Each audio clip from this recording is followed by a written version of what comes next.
to talk about some Smite 2 stuff because I played it again a little bit the other day, and I kind of just had some thoughts on it. The game itself, but also just, regarding some of the time frame that Hi-Rez is working with and whatnot. Most of this is good stuff. Some of it might be stuff you already know, have heard of, but I kind of wanted to go over different aspects of the game and why it's heading in the right direction and why it might need a little bit more time to get there. So basically, I want to start off with just a couple of broad things. And honestly, the first two things that you're going to notice in Smite, right? Before you ever open up the inventory, before you ever go to pick a god, you're going to notice two things right off the bat. The sounds of the game and the visuals of the game. Those are the two things right off the bat that you're going to know. The sound in Smite 2, in my opinion, is actually more improved than the visuals. So the visuals of Smite 2 are legit, but the sound is so much better than Smite 1. It almost doesn't even sound like Smite anymore. The abilities are so heavy. I was hitting a tower with Anher the other day. And the way that hitting the tower with Anher felt, honestly, felt like I was launching a catapult at a castle. Like, that's the closest in sound effects that I can, give to you for you to understand how good it felt to be killing a tower. It was breaking apart, piece by piece, and you could see, pieces of the tower falling off. And every time I threw out my auto, it was like, dung, dung, dung. It was literally like you were assaulting a castle with a trebuchet. It was awesome. It sounded so good. Now, on the sounds, they still need, I feel like, to run through the different sounds. Not in terms of the fact that they don't sound good, but the, balancing of the sounds still is pretty off to me. Hitting the tower is maybe 5 times louder than any other thing in the game. When the Gold Fury, yells at you, it's 4 times louder than the regular sound effects. So the game sounds really good, and it sounds, deep and visceral, and it's awesome, but they need the actual sounds themselves. Some things need to be a little bit louder. Most things need to be quieter. I've got sound in game turned down to 20%, and it's still crazy loud on some of that stuff. And my options are basically to have no sound or my ears blow out every time I kill a tower. So that needs to be worked on, the sound mixing, but the sounds themselves sound amazing. The visuals are actually in a really good spot right now.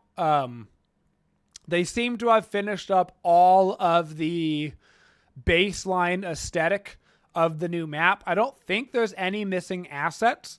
They're going to go over stuff continually to polish it, but the Gold Fury looks really cool. The Fire Giant looks really cool. There's no placeholder images that I could find left on the Conquest map. I'm sure there's going to be some placeholder images when they're putting in a new god and they don't have their picture ready or an ability icon, right? That kind of stuff. But the actual map itself and the core 11 gods that they want to have for the alpha are all aesthetically and sound-wise all ready to go. So that's quite exciting. So that's kind of the baseline of the stuff that everybody already knows, just a little bit more in depth.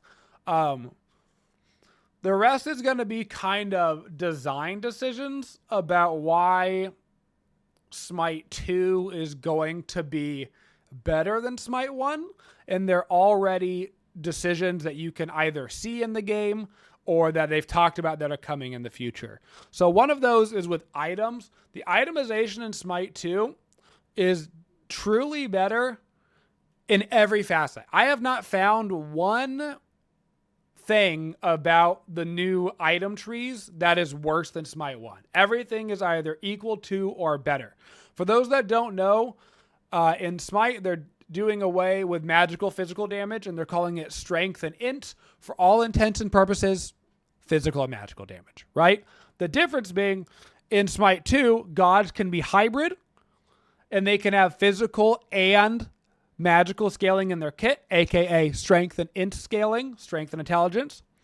And it means that you can buy items on every god that have either strength or intelligence or both. So some items give both, some items give one of each, some abilities scale off of different things, or maybe even you have, for example, Neith is a great example. Her auto attacks scale off of strength, but a lot of her weave mechanic damage, ability damage, scales off of intelligence.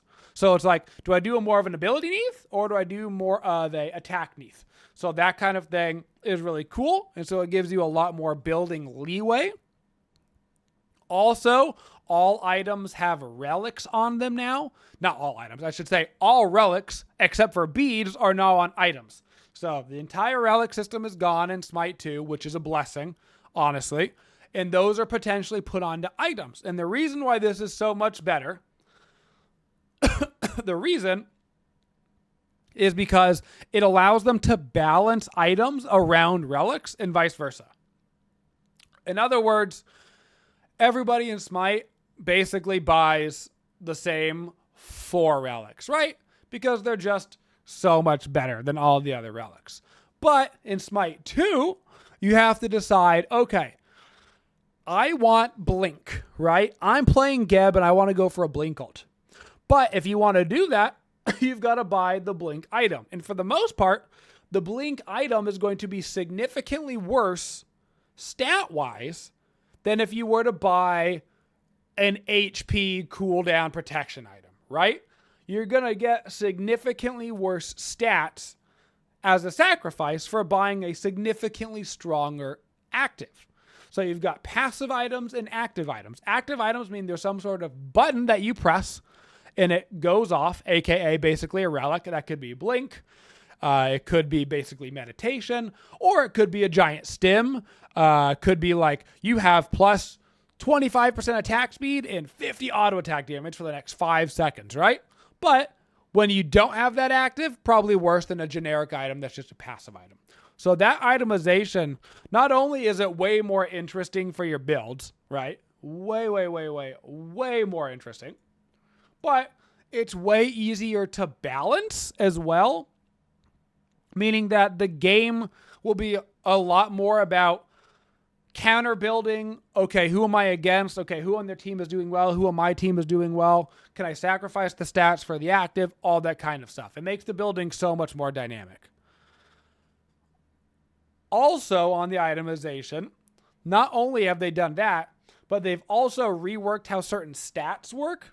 So an item like Flat Pen, right? So Flat Pen as a whole is gone away with in Smite 2. The reason being, if you look at every single non-tank build in Smite, the first 2 items you buy is literally always Flat Pen. Always, forever. Because if you have 30 protections and you get 10 Flat Pen, that's really freaking strong. Really strong. If you've got 30 protections and now you've got 30 Flat Pen, congratulations, they've got no protections, right? So removing Flat Pen removes a dynamic of not interesting from the builds. So your first item becomes a lot more, okay, do I quickly buy an active item? Do I buy lifesteal right off the bat? Do I go for a massive power and attack speed and try to take the fight to them? Really interesting options on the itemization. There will always be a meta. There will always be a build. But Smite 2's itemization from the ground up should be way more dynamic and allow for way more varied, diverse builds. So next up, talking about the gods. So the gods in Smite 2, and this is maybe one of the most important aspects for people that think that Smite 2 is an Overwatch 2 situation, that think okay. They're just literally making the game look better and sound better. And it's going to be the exact same game. Nothing is fundamentally going to change. I think when you get into the game and you play a god for the first time, that entire aspect will go away. I use Anher as my example. Anher at a baseline level has the exact same kit. Pillar, Impale, Jump, Ultimate.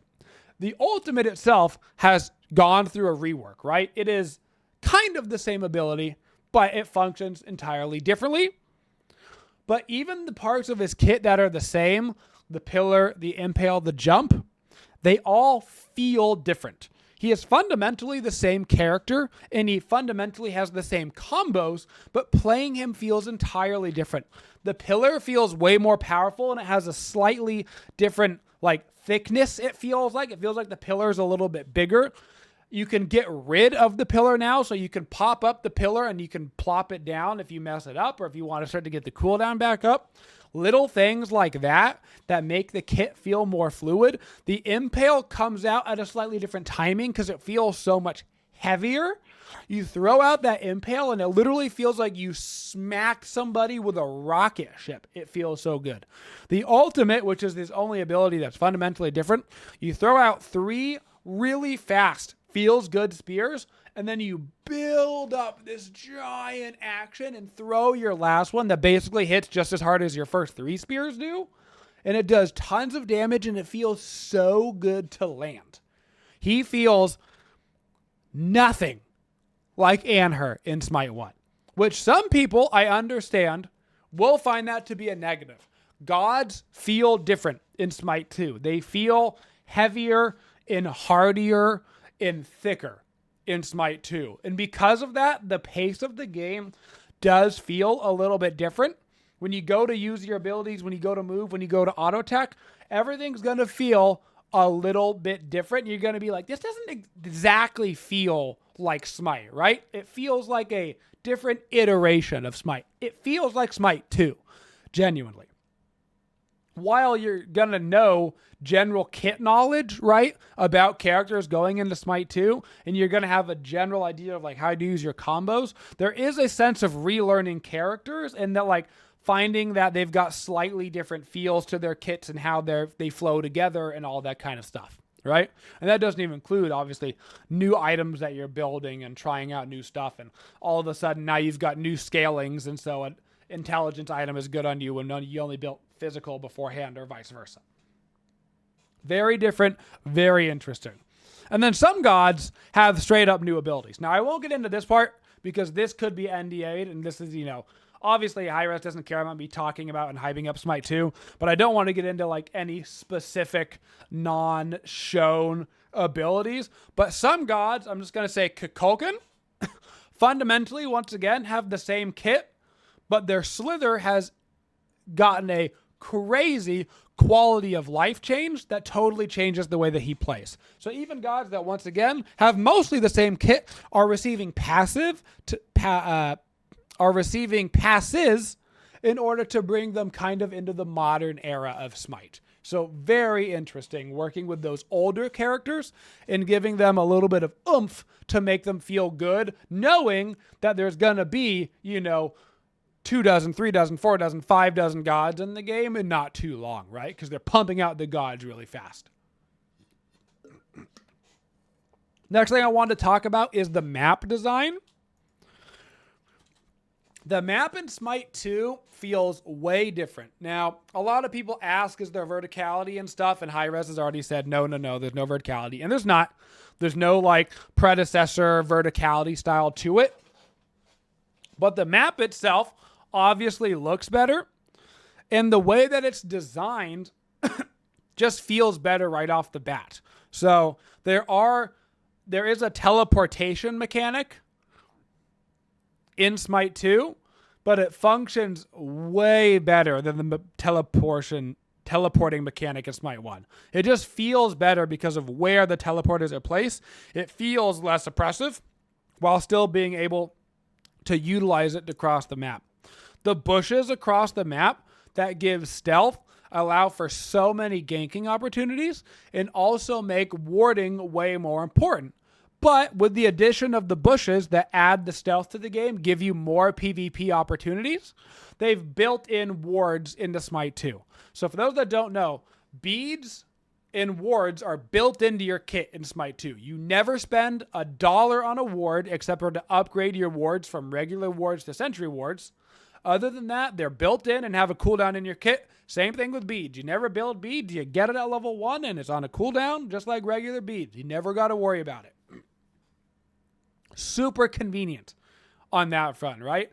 And so because of that, they've gotten to get their map design has gotten more clever in this map. It's still the basic idea, right? Gold Fury on one side, Fire Giant on one side.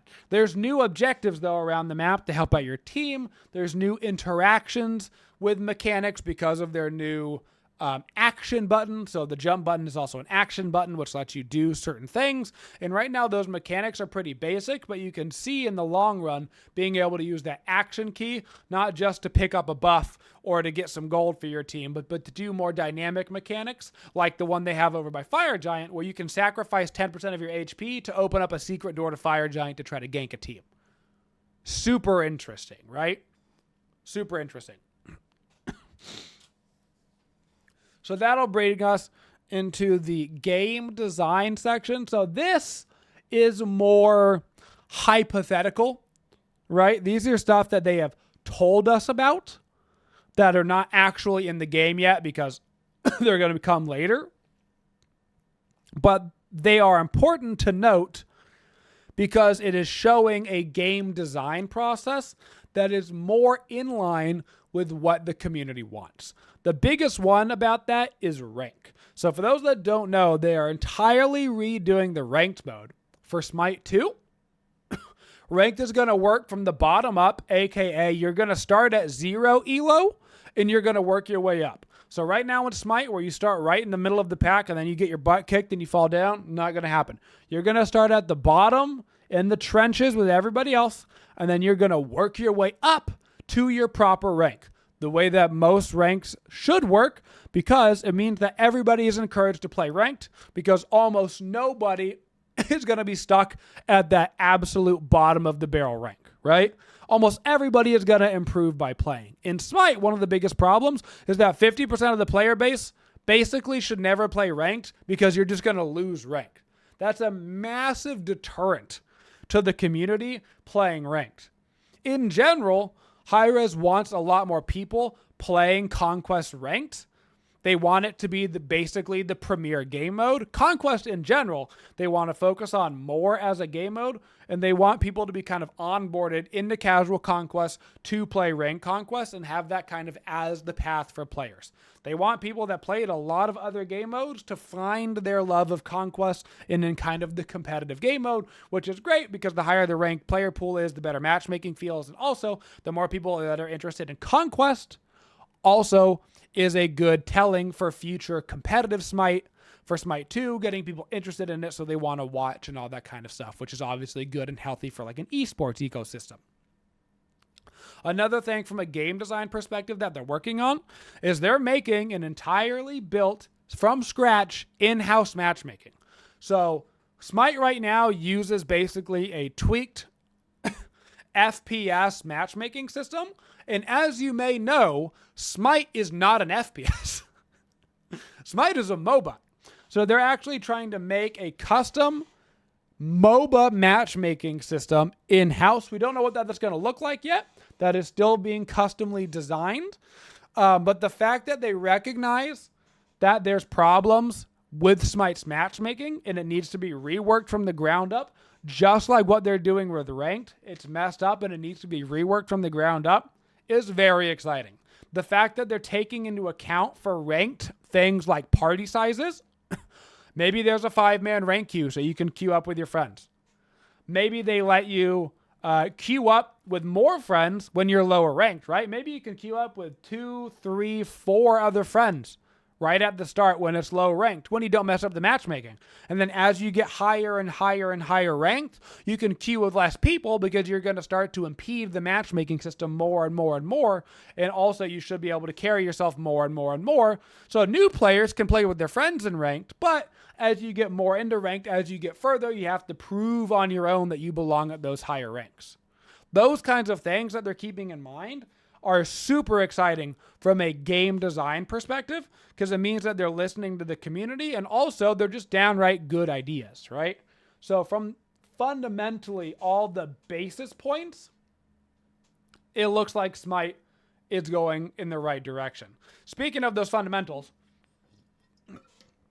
this is going to sound silly, but it's true and it's exciting. Smite is trying to prep its base code, right?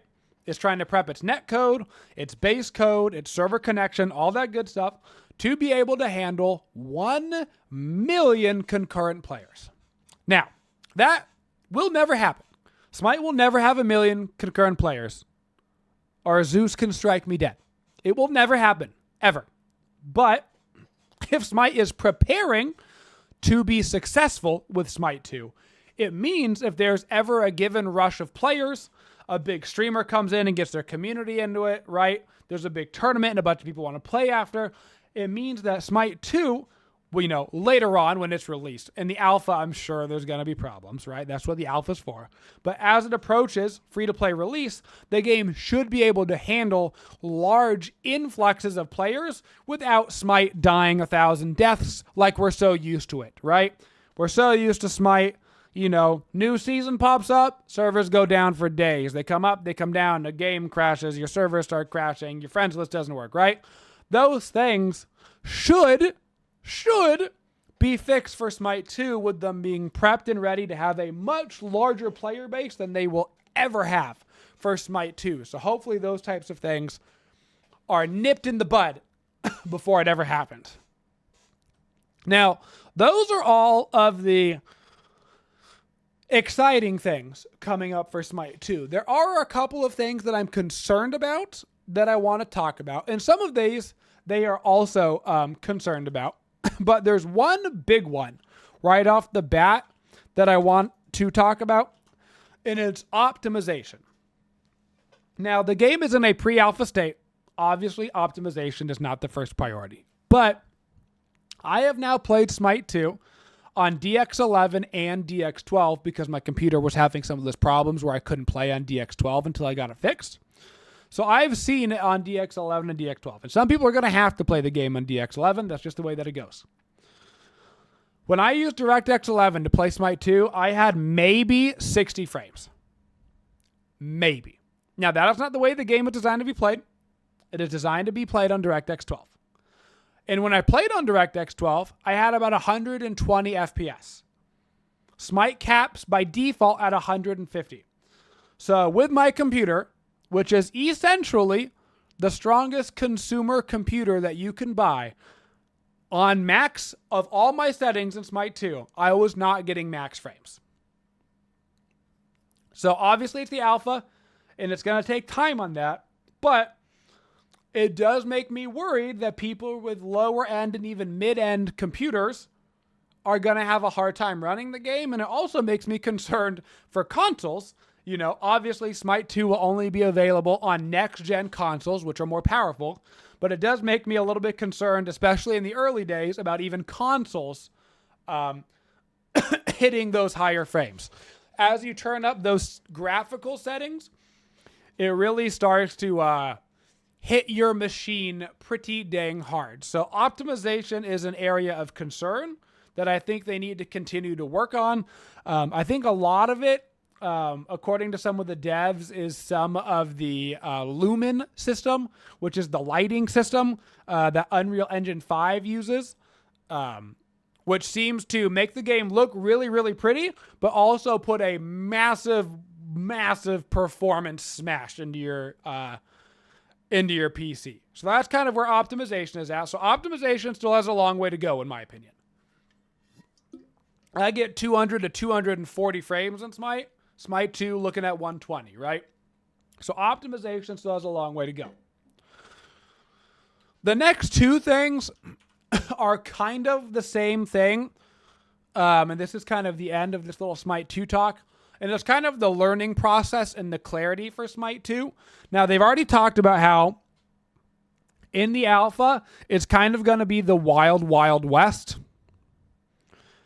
And they expect most of the players to be playing Smite 2, coming from Smite 1 and having a deep base of Smite 1 knowledge, right? So there's basically going to be no onboarding for Smite 2 during the alpha, which basically means you're getting thrown into the deep end of the pool, which on one hand is kind of exciting, right? Like me as somebody that has played Smite for way too many years, I got to jump in and just get right down to business reading stuff, which was fun. I was like, oh, is Anher's kit going to work the same way? Oh, is itemization going to be the same? Oh, this is all brand new. Okay, I wonder how this works. For anybody short of somebody that plays Smite every day, it is going to be massively overwhelming. Which, to be fair, once again, it's going to be super early alpha. Those types of things are not a priorities. Your priorities are obviously on making sure that the game, hopefully isn't crashing. They're going to have to test server stuff. They want to make sure that abilities work and sound good and are consistent and try to fix bugs, all that kind of stuff. New player onboarding is obviously not the priority for an alpha. That'll start to come into the later beta stages when they get ready for a free-to-play launch. But a little bit of me is a little worried that some people will try to come back to Smite 2. Maybe they haven't played Smite in a couple of years, but they were really big into Smite for the first 5 years, and then they took a break because they were playing Fortnite and Apex, right? And they want to come back to Smite.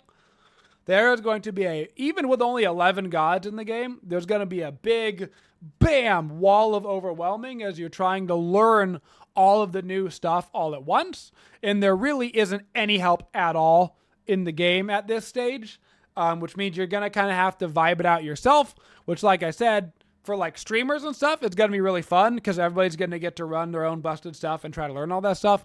But I do think as a new player experience, it'll be very overwhelming. And I just hope that nobody loses any interest in Smite by getting overwhelmed right at the start when they're like, I don't know, man, there's just a lot to read, there's a lot to do, and there's not like a lot of direction for me. There's basically going to be like one button. It's going to be like Q Conquest, and then you're going to be thrown into a game. You know what I'm saying? It's like there's barely even like God like tool tips at this point. Those are like still getting worked on and stuff. So like even to that extent, I'm sure they're going to want to have the tooltips ready for like the 11 gods in the alpha, but that kind of stuff is a little concerning. But that's basically all I'm concerned about. Basically, the like clarity and learning process and the optimization is the only thing that I'm concerned about for Smite 2. Everything else, as far as I'm concerned, is a positive. Visually better, sound better, item trees are better. The gods make more sense, they look better, they sound better, they feel better. The map design, infinitely better than the map design right now in Smite. The game design from a ground up level, the way that they're making the game to be ready to be successful, the way that they're working on getting lower pings in the game, the way that they're working on rank system, entirely new matchmaking. All that stuff makes me think that Smite 2 is going to be in a really, really, really good spot. And I am very excited to play whenever that first alpha is, which we know will be in May. We just don't know exactly when in May. They've said they want the first alpha for early May.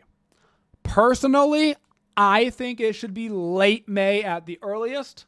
I want Smite 2 to have the best first impressions possible. And right now, early May is basically a week to 2 weeks away. I wouldn't mind seeing the game worked on for another full month before they launch into the alpha. I obviously don't get to make any of those decisions, but I think just a little bit of extra polish, a little bit of extra optimization, making sure all the tooltips are ready, all that kind of stuff could just make it a little bit easier for a newer player to get into, a little bit easier for a lower end, computer to get into and make the experience that much more enjoyable for that many more people, especially, when there's big streamers coming in to play the game for, the servers will be up for like 72 hours tops. You want to make it the best experience possible. So I kind of hope they wait until the later end of May to get that first alpha going, just to give themselves a little bit more time to work on it, because it is really exciting. But that's all I've got for you guys here today. Hope you enjoyed our little Smite 2 talk. Hope you guys will have a wonderful rest of your day. I will, of course, see you all bright and early tomorrow morning for some more Twitch in action when we're going to unbox our Factor meals to show you guys, !Factor, or check out the panel down below to get 50% off for a limited time. Hope to see you all then. And as always, folks, have a Twitchin' day, y'all. Thank you for supporting the Twitchiest community. If you'd like to see more videos, make sure you subscribe to the channel and always hit that bell for notifications so you don't miss any of the upcoming videos. Thank you for all your support and have a Twitchin' day, y'all.